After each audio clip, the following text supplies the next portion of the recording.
The ticking clock finally chimed on a Tuesday afternoon. For weeks, the fog had been their accomplice, muffling the sounds of the outside world, but this day the sky was unnaturally clear, a vast, indifferent blue that offered no hiding place.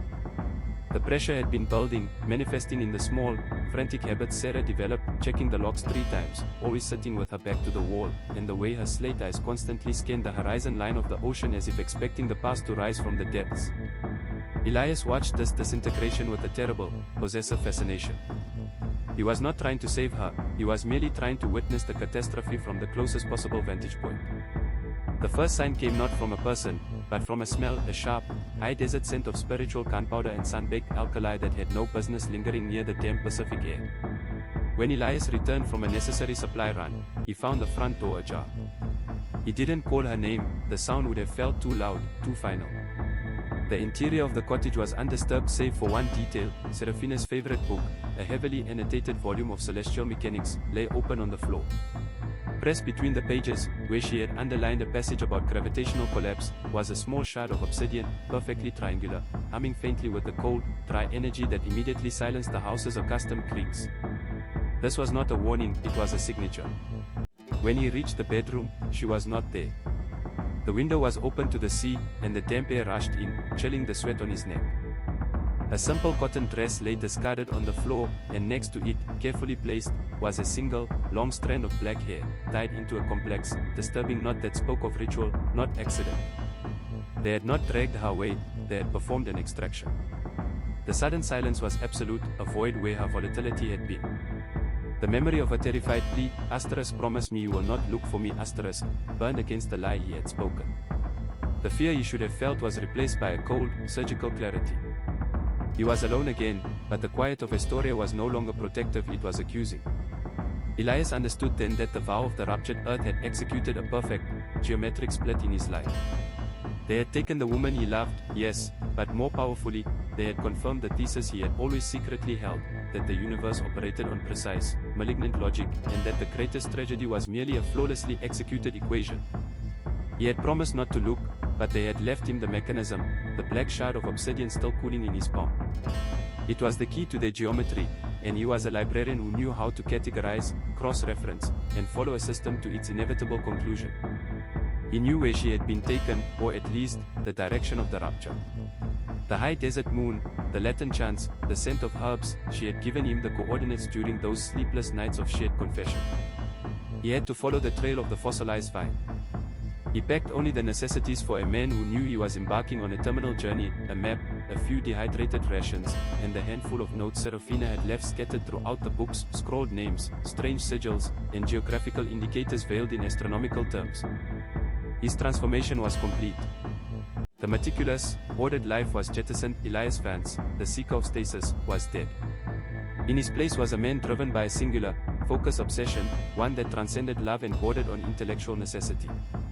He had to understand the workings of the machine that had consumed her. The drive east was a blurring canvas of green turning into scrub, the salt air replaced by the dry heat of the interior. He tracked the group using the fragments of knowledge Serafina had supplied, recognizing patterns in cryptic news reports of strange land purchases near dried lake beds and unexplained atmospheric phenomena. Her fear had been his instruction manual. The cult's headquarters, he deduced, was located in a vast, unnamed chasm in the Nevada desert, a place they called the Fissure of Unmaking. It was here, she had implied, that the most potent rituals of memory erasure and reforging took place. He arrived at the edge of the plateau under a moon that was indeed harsh and unblinking. The air tasted metallic, and the silence was deeper than the ocean's, broken only by a rhythmic, low-frequency hum that vibrated in his teeth.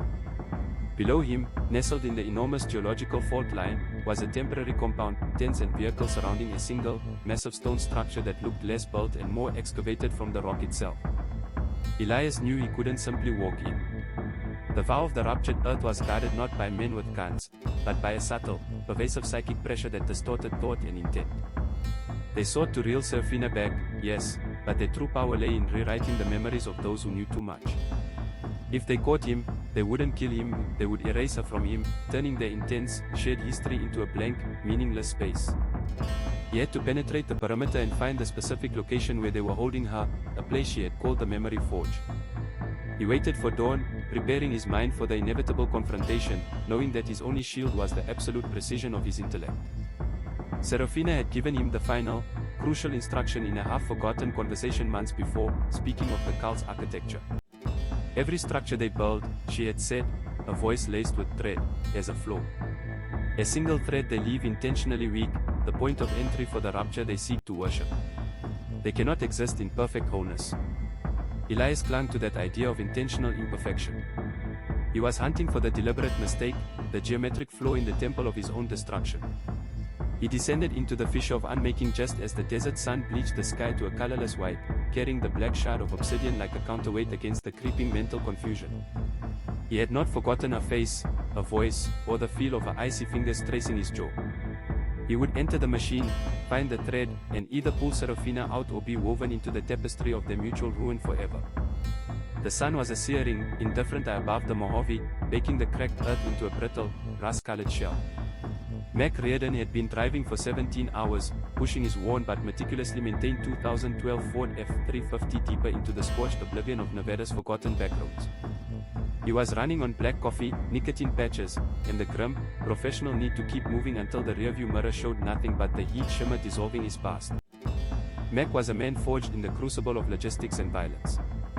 For tours in the Middle East had etched caution lines onto his face that no amount of rest could erase.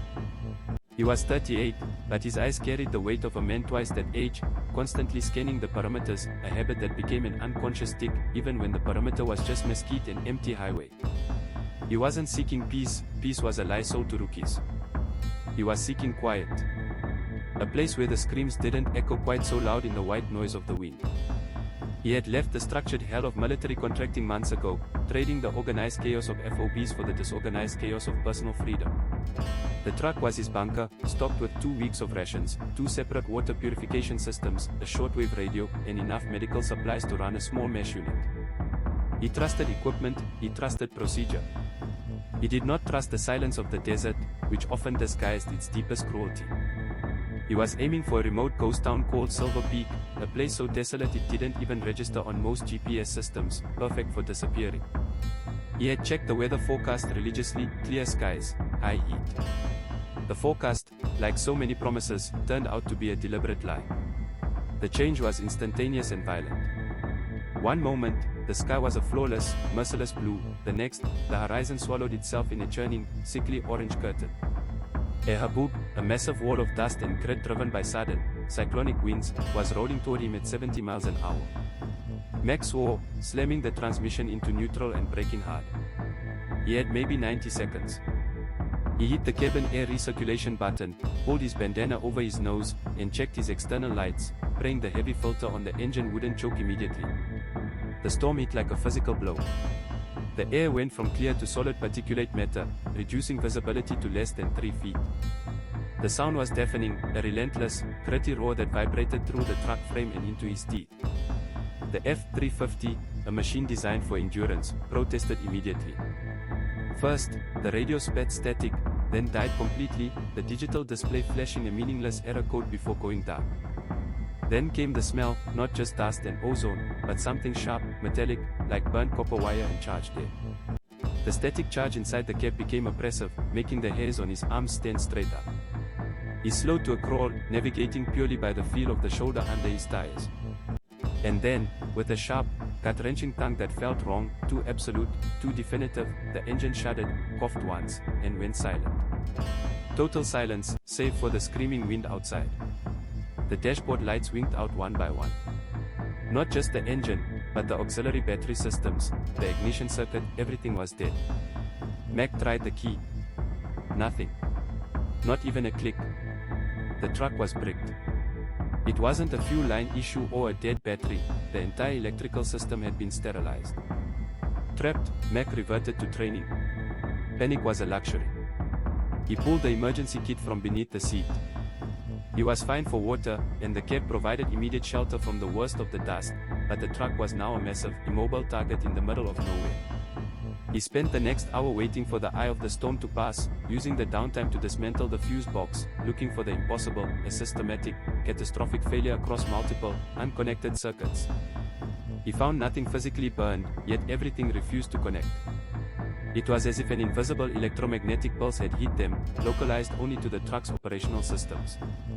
When the dust finally began to settle, revealing a sky now bruised purple by the lingering atmospheric density, Mac climbed into the truck bed, pulling the tarp over himself for protection from the biting wind. He needed to assess the surroundings.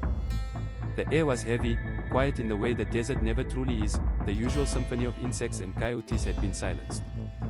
This unnatural quiet was the first alarm.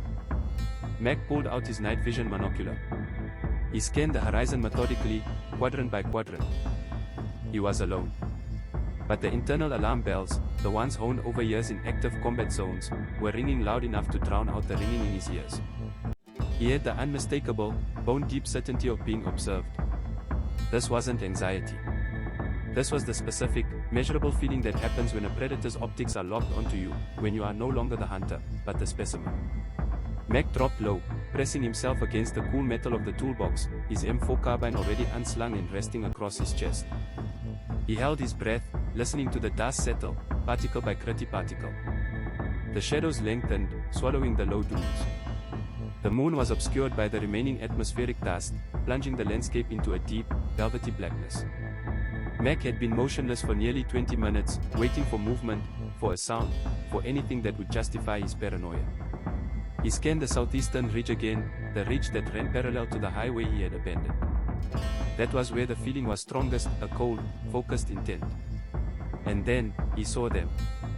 3 points of light appeared simultaneously, perfectly level with one another, spaced about 15 feet apart. They were roughly a mile and a half away, stationary, positioned just above the spine of the low ridge.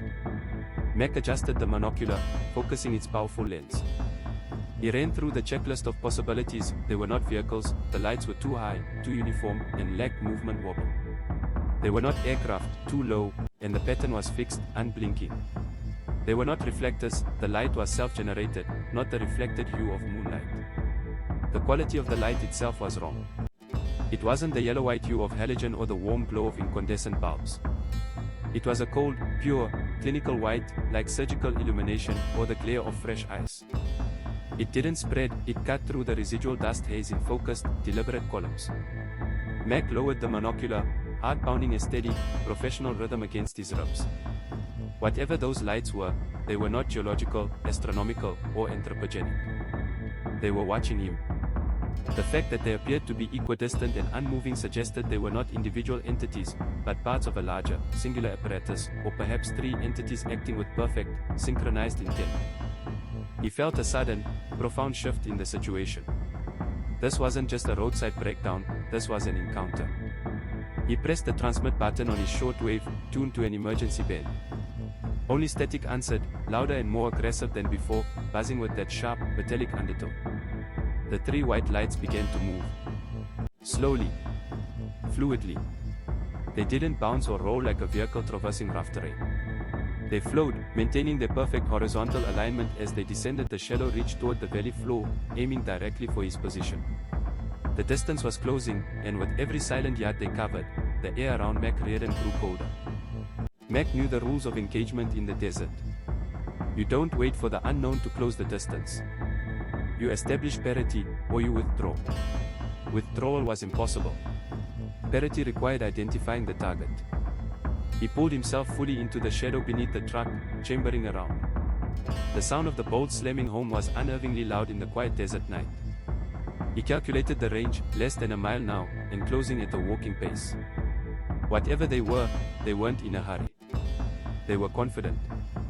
He could now make out faint, secondary details beneath the primary lights. The lights were attached to bulky, vertical shapes that seemed to glide rather than walk. No recognizable human silhouette, no discernible limbs swinging, only massive, dark shapes absorbing the moonlight. Mac waited until the range dropped to about 600 yards. He didn't want to waste a round, but he needed a response.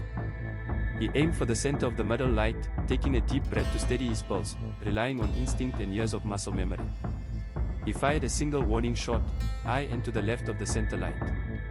The 5.56 round sliced through the silence, a sharp, violent crack echoing briefly before the desert swallowed the sound whole. It kicked up a plume of dirt perhaps 5 feet from the light cluster. The lights didn't flinch. They didn't scatter, pause, or duck. In fact, the approach rate didn't change at all. It was the lack of reaction that truly broke the last vestiges of Mac's rational thinking. They had registered the threat and dismissed it completely, continuing their slow, methodical closure, like three ghosts walking out of a machine. They didn't see him as a threat, they saw him as a destination. Mac reslotted his magazine. The cold sweat wasn't from the heat, it was the realization that he was facing something operating outside the physical laws he had been trained to defeat. He was no longer on Earth. He was just occupying a temporary piece of real estate on its surface, and the owners were coming home.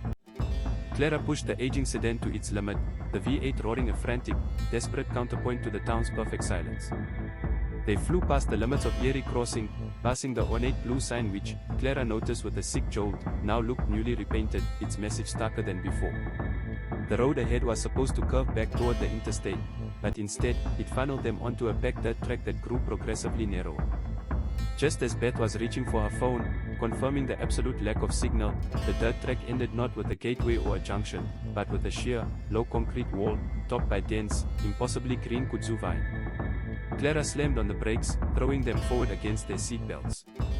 They were exactly where they shouldn't be, turned around, facing the way they had come, looking straight down the road toward the center of Eerie Crossing. The highway was gone. The world outside the small, flawless pocket of asphalt and scrub brush had been edited out. We looked, Beth stated, her voice flat with shock. The road ended and just turned us around. How is that possible? It's not possible, Clara retorted, forcing her breathing to slow. It's the architecture of the town. It's designed to contain. But look, there's a side street. A narrow lane, marked by an avenue, cut between two pristine bungalows. Clara swung the car onto the avenue. The houses here were smaller, residential versions of the perfection downtown, manicured lawns, identical white shutters, and porch swings that swayed almost imperceptibly, yet lacked the heavy moisture of dew or the fine grit of dust. The air here was thicker, saturated with the overwhelming scent of lavender and something metallic, like stale pennies. They drove slowly, now operating under the grim realization that movement was not escape, but exploration of their prison. As they passed the fourth house, Beth pointed. Summer's outside. An elderly woman, slight and brittle, was kneeling next to a bed of startlingly red roses. She wore a floral print dress that seemed too bright for the dim light and a wide-brimmed straw hat. Her movements were unnaturally slow, precise, like a complex clock mechanism winding down. As they idled, the woman straightened, turning her face toward the car. It was another Vivian. Her features were older, etched deep with what looked like exhaustion rather than age, but the uniform, though a lighter shade of blue, was fundamentally the same. Her name tag was identical. Her eyes, however, lacked the polished vacancy of the cashier, they held a deep, mournful clarity that was somehow far more terrifying. Clara, driven by a morbid need for answers, rolled down her window.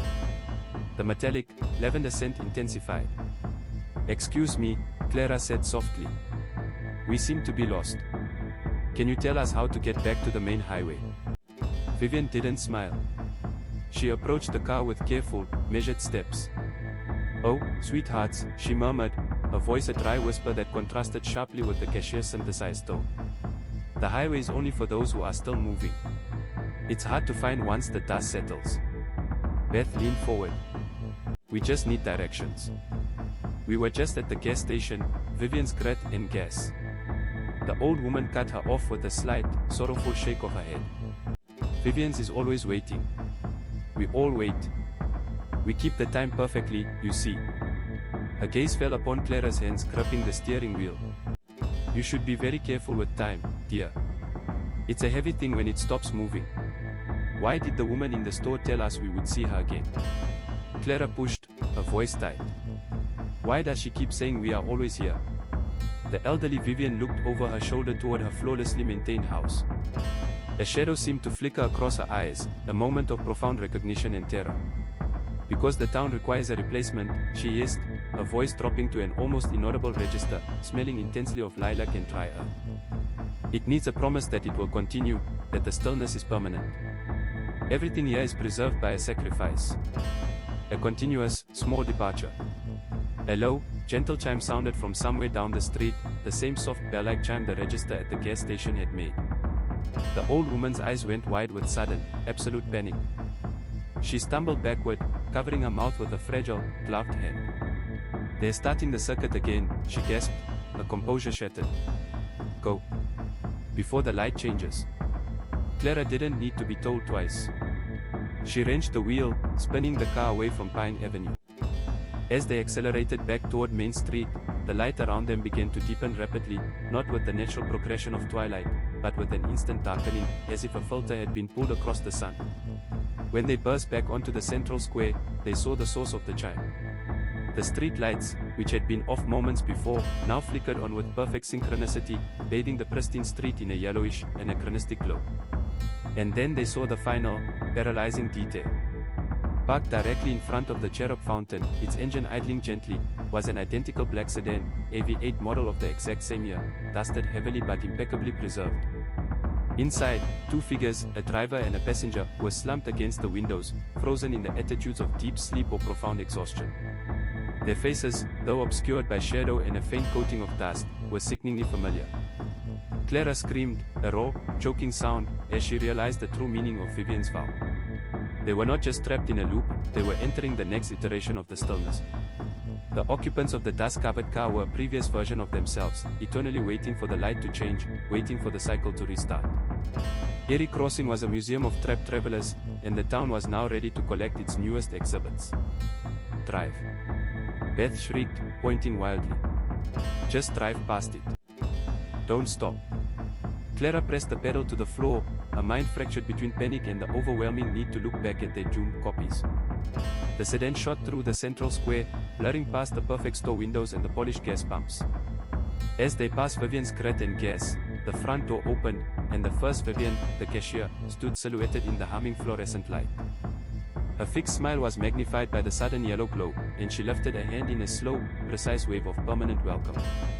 They drove straight toward the perimeter wall where the road had ended before, praying for a seam, a crack, anything that hadn't been there minutes ago. But the concrete barrier was still there, immovable and dense. This time, however, the kudzu vine that topped the wall was slowly, agonizingly, beginning to move, reaching down like thick, grasping fingers toward the perfect asphalt where Clara was forced to slam on the brakes once more. The sound of the engine dying felt monumental in the sudden, crushing silence. The lights of Eerie Crossing were on, and they were finally still. The silence that followed was not merely the absence of sound, it was a pressurized, hostile emptiness that seemed to drain the residual heat from the air. Elias's scream had echoed briefly in the dense pines, absorbed instantly by the suffocating gloom. He sat paralyzed, the skull cradled in his hands, its bone impossibly smooth, lighter than expected, like a dry, thin shell.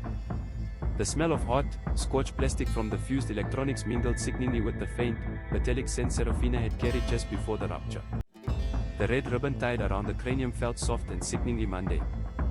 He dropped the skull onto the passenger seat with a muffled thud that sounded deafening in the stillness, and forced himself into action. The driver's side door handle was fused, a slag of cooling, black polymer. He battered the window with his elbow, adrenaline lending temporary strength, but the glass held, thick, laminated safety glass designed to withstand impact. The sickening thrum of his panic returned, vibrating not the car, but the core of his bones. He scrambled to the back seat, kicking the rear door, then the front passenger door, testing every avenue of escape with frantic futility. The keepers of the threshold, or whatever entity performed their work, had not merely destroyed the electronics, they had hermetically sealed the container, turning the sedan into a temporary coffin. He paused, sweat turning cold on his forehead, his breath ragged. Through the heavy silence, a sound began to coalesce, distant at first, then rapidly growing closer. It was not the crunch of tires on gravel, nor the snap of a breaking twig. It was a rhythmic, dry percussive sound, like a steady, measured rapping against the bark of the old-growth trees surrounding the sedan. Asterisk thump. Pause. Thump. Pause. Asterisk. It carried a deliberate, ceremonial quality. They were walking. They were not running. They were confirming their catch. Elias pressed his face against the cool glass of the window, peering into the thick, moonless blackness of the forest floor. He could distinguish no figures, only the dense, impenetrable geometry of the pines, yet the tapping was now close, almost right beside the car.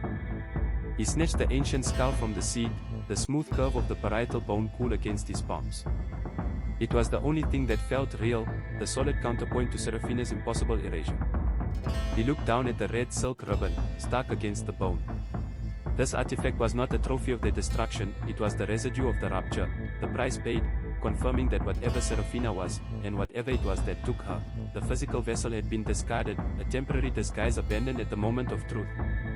The measured tapping stopped directly parallel to the driver's door. The ensuing silence was thicker than before, expectant. Elias held his breath, straining every nerve.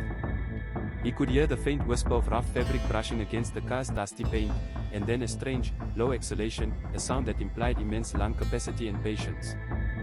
Then, a voice. It was deep, impossibly dry, like stone grating against itself, yet pitched softly enough that it forced Elias to lean his ear against the cold glass to catch the words. The day is closed, Initiate Vance. The debt is settled. Elias recoiled, sucking a breath of stale air. They knew his name. They knew exactly what had happened. This was not a random encounter, this was the methodical cleanup crew. We required the vessel returned before the internal architecture fully stabilized. She gave us some trouble, but the threshold always holds its own. The voice paused, and the speaker shifted their weight, generating a slight hiss of heavy clothing. We apologize for the inconvenience to your travel plans. You are merely collateral damage, Mr. Vance. Nothing personal.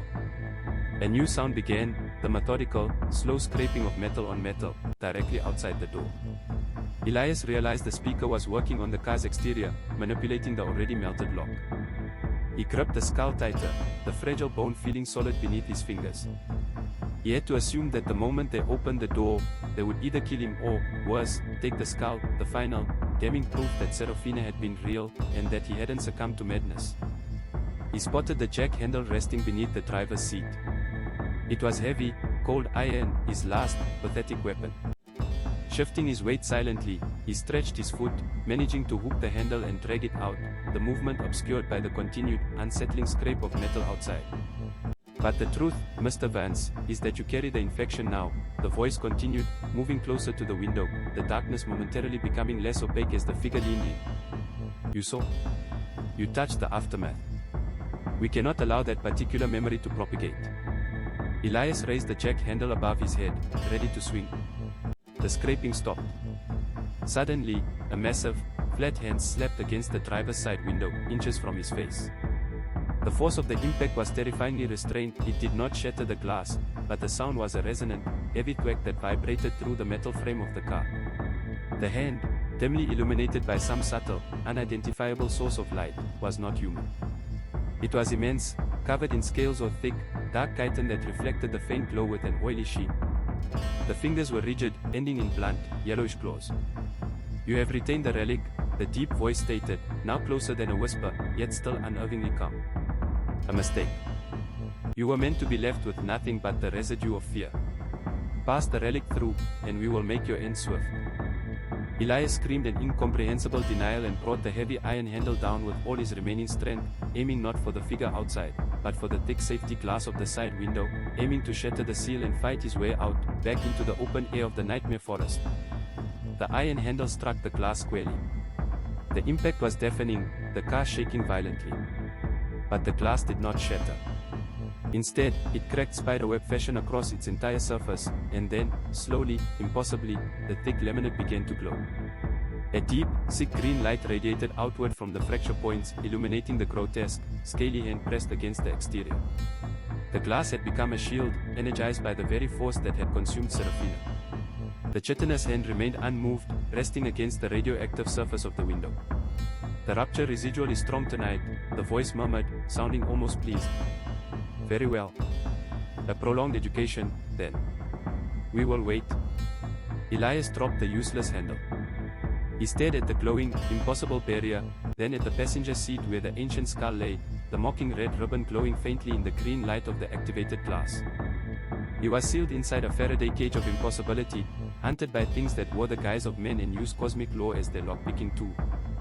He was alone with the evidence of a reality he could not survive. His terror curdled into a cold, focused reservoir of murderous intent. He would not surrender the skull, and he would not die quietly in the dark. The silence that followed the recession of the sandstorm was not peace, it was the heavy, suffocating quiet of a perfectly tuned trap. Mac Reardon was jammed between the chassis and the scorched earth of the Mojave, the smell of hot metal and ozone thick in his nostrils. He tried to breathe shallowly, attempting to ignore the rhythmic drumming of his own heart against the dry desert floor. The wind had stripped the landscape clean, and under the glare of a cruel, high moon, the desert looked like sterile slate. Then, the approach began. It wasn't fast, nor was it stealthy in the human sense. It was methodical, predictable, and therefore, terrifying. 3 figures emerged from the gloom near the arroyo, moving with a synchronized, mechanical gait that defied natural biomechanics. They wore jumpsuits of a dull, industrial gray, blending almost perfectly with the nighttime shadows and the dusty environment. But it was their heads that seized Mac's attention. They weren't wearing hoods or helmets in the traditional sense, rather, their heads were encased in smooth, reflective material, perfectly featureless globes that mirrored the moonlight back as twin, cold pinpoints of white. Their movement was the most horrifying detail. It was a series of quick, brutal articulations. A leg would lift, hold stiffly for a beat, then drop precisely. There was no rolling fluidity, no muscle-driven sway. It was the movement of a cheap automaton whose joints snapped into place with audible, subtle clicks, followed by a dry, persistent hiss that seemed to emanate not from their lungs, but from the friction of their suits against the air, or perhaps, from the very nature of their existence. It sounded like insects grinding dust. They stopped 30 yards away, flanking the front of the disabled pickup truck like 3 points of an execution triangle. They seemed to possess no sense of urgency, merely a cold, unfeeling curiosity directed entirely at the hulk of steel above Mac's head. Mac, a man trained by years in high-threat zones to identify the signs of a hunt, found himself utterly devoid of recognition. This was not surveillance, this was not aggression, this was an investigation performed by something inhumanely detached. He slowly drew the .45 he kept holstered under the bench seat. The desert rule of carrying had never felt more justified. He clicked the safety off with excruciating care, the faint sound swallowed by the vast emptiness of the night. His mind, honed for combat, raced through tactical options, only to discard them all. The mechanical dance began. One figure, the central one, raised a limb towards the truck's shattered windshield. The movement was slow, deliberate, the joints locking into geometric perfection. It seemed to be testing the air. The other 2 followed suit, their hands, gloved in the same gray material, stretching out, palms down, toward the ground. Then, they started circling the vehicle. It was a ritualistic patrol. They did not walk around, they revolved. Their steps created a precise perimeter, each step landing equidistant from the last, their reflective faces tracking the metallic mass they were inspecting. The hissing grew louder now, a buzzing cacophony that vibrated through the chassis. It sounded like a massive short-circuiting cicada hidden just beneath the surface of the world.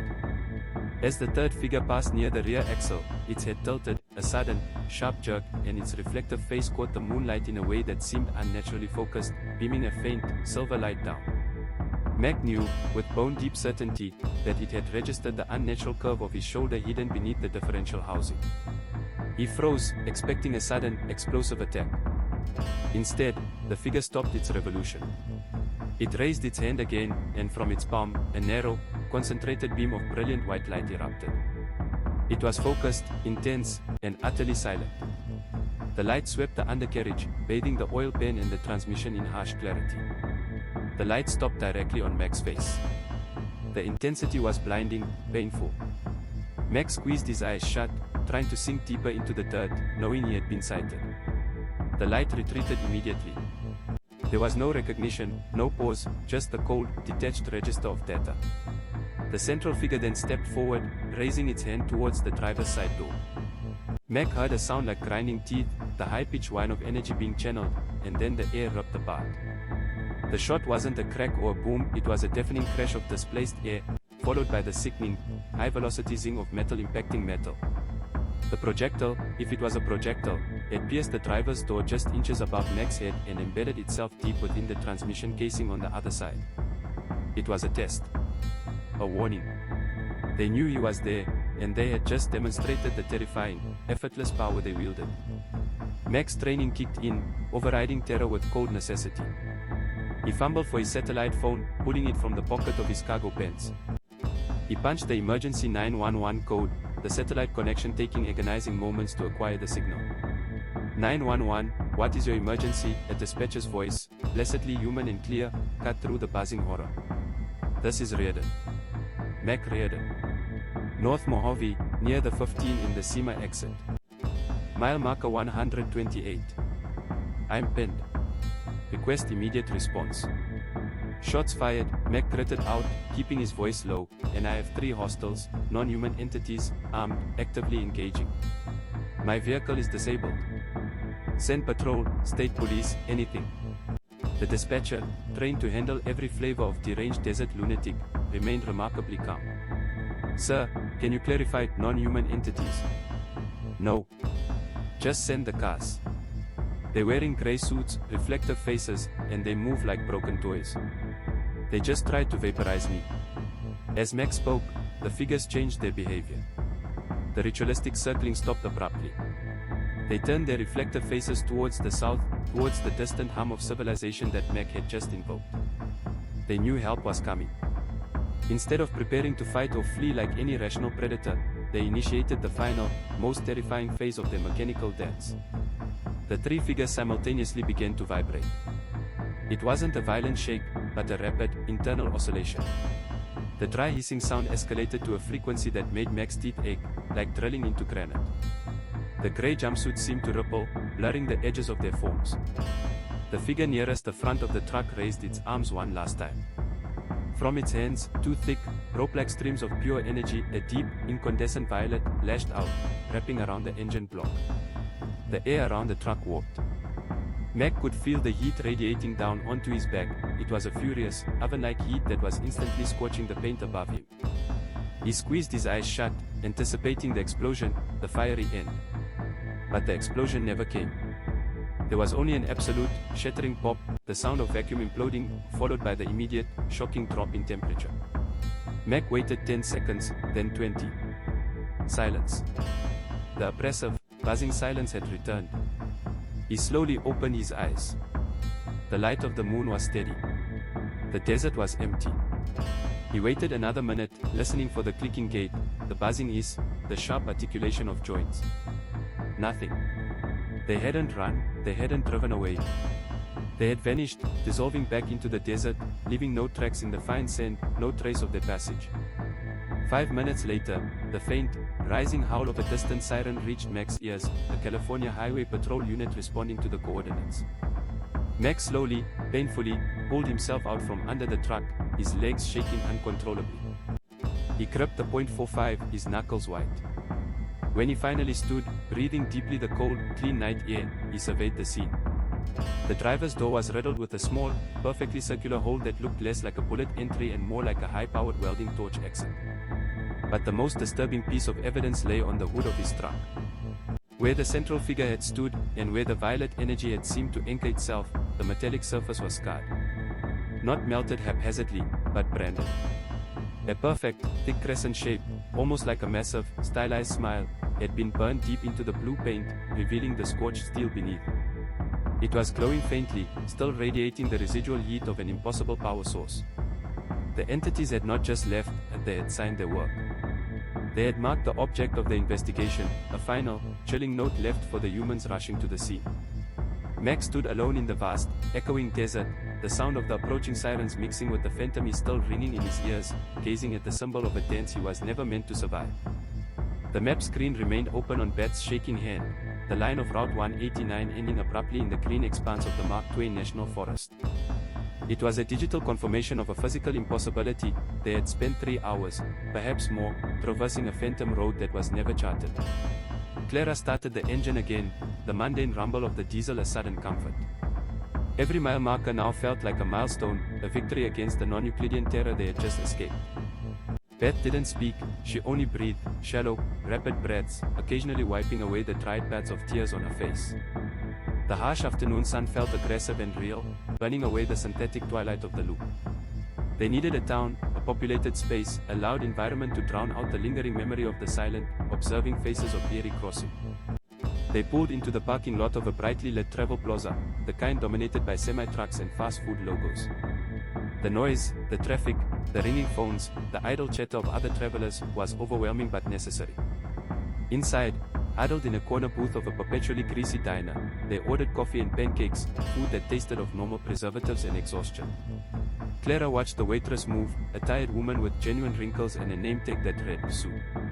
Everything about Sue screamed real, yet Clara couldn't stop herself from checking the woman's eyes, expecting the vast, black emptiness they had fled. Beth was equally fractured, unable to hold eye contact with anyone, constantly checking the time, the one measurement that had betrayed them the most. When the bill arrived, Clara paid with a shaky credit card. As she tucked the receipt into her wallet, a thin, crisp piece of paper fluttered out onto the sticky tabletop. It was a second receipt, foreign and vintage, printed on faded yellow stock. It was from Vivian's pit stop, Eerie Crossing. Beth gasped, reaching for it, but Clara snatched it up first. The listed items were simple, 10 gallons of diesel and a pack of cum. But the bottom line, scrawled in neat, antique cursive, was a chilling addendum: "Thank you for your visit. We hope to see you again soon." The listed time of purchase was 2:45 a.m., 4 hours after they had fled the spot and entered the time dilation field.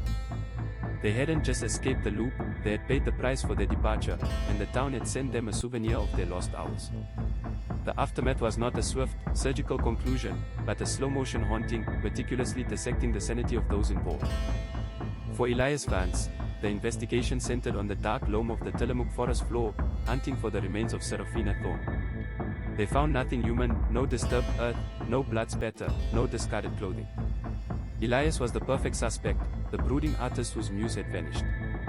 Yet, the physical evidence was maddeningly contradictory. The only biological trace was the object he had clutched to his chest when he was found shivering miles from his abandoned truck, a tiny, calcified skull, no larger than a dove's egg, tied meticulously with the crimson silk ribbon Serafina had worn around her neck. Forensics determined it was non-human, non-mammalian, almost crystalline in its composition. A sick joke, perhaps, or a bizarre piece of performance art. His truck was the greater enigma. The interior was untouched, save for the localized, intense heat damage. The plastic molding around the center console was molten, the electrical wiring fused and blackened, but only in a 5-inch radius around the driver's side door, as if a miniature sun had briefly ignited and then extinguished itself. The forensic team, baffled by the precise, sterile destruction, eventually labeled it unexplained thermal anomaly. Due to the lack of a body and the incoherence of his testimony, Elias clung to the word rupture, not murder, and he was released, pending further review. The state believed he had disposed of the body in some untraceable manner, but the lack of motive or struggle remained a stumbling block. Elias, however, knew the truth. He was innocent of murder, but guilty of witnessing a cosmological violence. He rarely slept. When exhaustion finally overwhelmed him, he woke screaming, the sound not his own, but the low, guttural, deep vibration roar that had replaced Serafina's voice, a sound that felt less like an animal and more like the earth itself trying to tear free of its own structure. He carried the tiny ribbon skull in his pocket, a perpetual, silent reminder of the cosmic that he owed, and the terror that had claimed his cursed love. Mac Riordan's trauma manifested differently. He dealt in facts, in military discipline, and in the physical reality of weaponry. He had seen explosions, shrapnel, and the irreversible damage of war. But the Mojave incident was a deliberate, silent violation of every principle he held sacred. He was interrogated not by local police, but by a discreet division from a federal agency that identified itself only through alphanumeric codes and the intimidating severity of their tailored suits. They were not interested in the accidental discharge of his weapon. He was a decorated veteran and the round had harmlessly dissipated into the night sky. They were obsessed with the three figures, the grey, mirror-faced things, and the physical evidence they left behind. Mac described the jerky, insect-like movement and the terrible, silent ritual. He described the sound, a high-frequency, pressurized hiss, like steam escaping a seal that was never meant to be broken. The agents listened impassively, their questions focusing not on what the creatures were, but how they behaved. Did they adhere to Newtonian physics? Did they cast shadows? What was the precise rate of their dissolution when the siren approached? The centerpiece of the inquiry was the hood of Mac's abandoned Ford F-150. There, scorched into the cobalt blue paint, was a perfect, 7-inch semicircle, appearing to be a deep, permanent burn. Yet, chemical analysis was impossible. The material underneath the burn was structurally intact, the paint had been vaporized but not melted, leaving a clean, hyperlocalized vacancy. It lacked the chemical residue of combustion, electrical discharge, or high-velocity impact. It was, physically, a negative space where matter had simply decided to vacate. The official report marked Mac's file with a mandatory psychological evaluation and a temporary demotion pending resolution of a high-velocity thermal event of unknown, possibly non-terrestrial origin. Mac knew the game. They weren't dismissing him, they were containing him. He had seen the truth, the universe had pockets of impossibility, and his encounter was not an isolated event, but a signature. He started checking the desert constellations every night, his practice hand resting near the hidden pistol, knowing the grey figures were not hunting him specifically, but that they existed in the blind spots of the world, occasionally stepping out to perform their silent, mechanical dance. Clara and Beth, the two travelers who had sought connection and found only the chilling permanence of Eerie Crossing, survived through a covenant of silence. They had returned to the structured predictability of their lives, their cross-country adventure filed away as an unfortunate series of breakdowns and exhaustion-induced hallucinations. Their friendship, however, was fundamentally broken. It wasn't hatred or disagreement, but a shared, terrifying secret that had become a war between them. They could not speak of the 100-mile loop, the impossible time disparity, or the repeated, vacant smile of Vivian, the gas station clerk, whose whispered vows of permanence echoed in their minds every time they heard a distant clock chime. Every time they passed a similar junction sign, every time a blue sedan sped past them on the highway, their eyes would lock in a moment of cold, absolute recognition. They had witnessed the failure of linear space and time. Their trauma was internal, a form of existential corrosion. They ate, worked, and breathed, but they lived with the constant, paralyzing knowledge that reality was negotiable. They had escaped the loop, but the loop had branded them. They were perpetual witnesses to the fact that structure was merely an illusion maintained by consensus, and consensus could fail. The final analysis of these three disparate events, the transformation in Oregon's woods, the ritualistic interference in the Mojave Desert, and the spatial anomaly of Eerie Crossing, never reached the public. They were catalogued within the same obscure federal division that interrogated Mac Reardon, assigned the internal classification code, Project Chimera, subcategory, extranormal temporal/spatial discrepancy. The investigators, bound by the strange, illogical consistency of the evidence, localized thermal chaos, impossible non-residue vaporization, and absolute temporal repetition, concluded that the incidents were not the result of human cults, extraterrestrial visitors, or elaborate hoaxes. They were geological, ontological failures.